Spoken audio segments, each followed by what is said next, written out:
Yeah, I remember when I talked to TK about this, he said that him and his crew always had a rule to never go below Wilshire.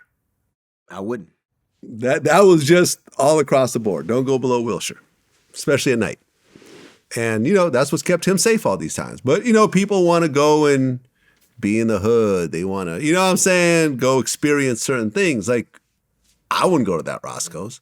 I don't hang out in Compton. I don't hang out in, South Central. My mother still lives there. So okay. It's a different thing for me. But it makes me sad how voracious an appetite for violence this city and how people try to mimic it all over the country. Why haven't you moved your mother somewhere else? She won't. She won't move. She wants to add on to it. I'm like, why? This is why. She wants the second floor. Of hell. Yeah. But it's like, she knows her. Like, it's I feel you. And since our last interview, XXXTentacion's killers were found guilty of murder. Ain't that something? All three of them were sentenced to life in prison. So if you think about it, right, if you look at the situation, they stole $50,000 from this young man. There was a fourth guy that was like a driver who got $5,000, who snitched on everybody. The three of them walked away with $15,000 each. Life in prison for $15,000. Think about how quickly that money would go.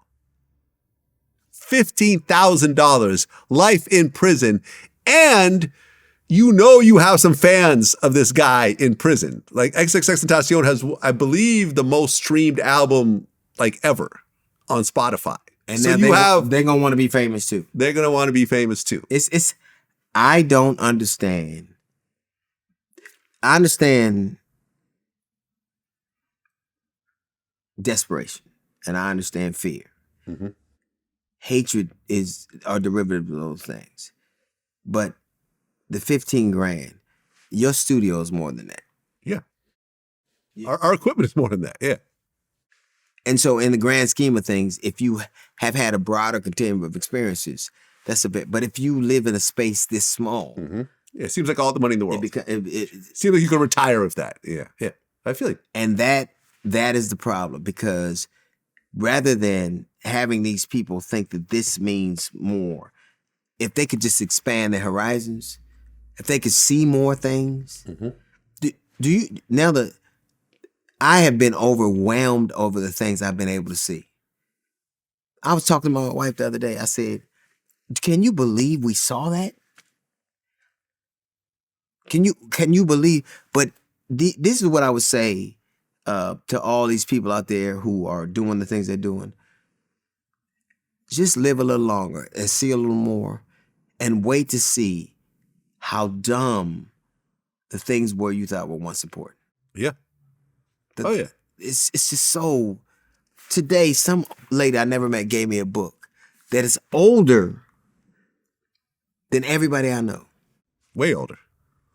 A dude who never went to college, who didn't get out of high school, who thought he talked shit for a living, gets to see now. I got grandchildren and daughters, and I've traveled the world, and I get to, man, I was in Dubai with fucking sultans because I've been places in, like, all over the world just because of the love of what I do and just because I lived. And if they just live a little longer and have a few more experience, eat something they didn't eat before, go somewhere they didn't go before, do something they didn't do before, you would be amazed how much the world opens up.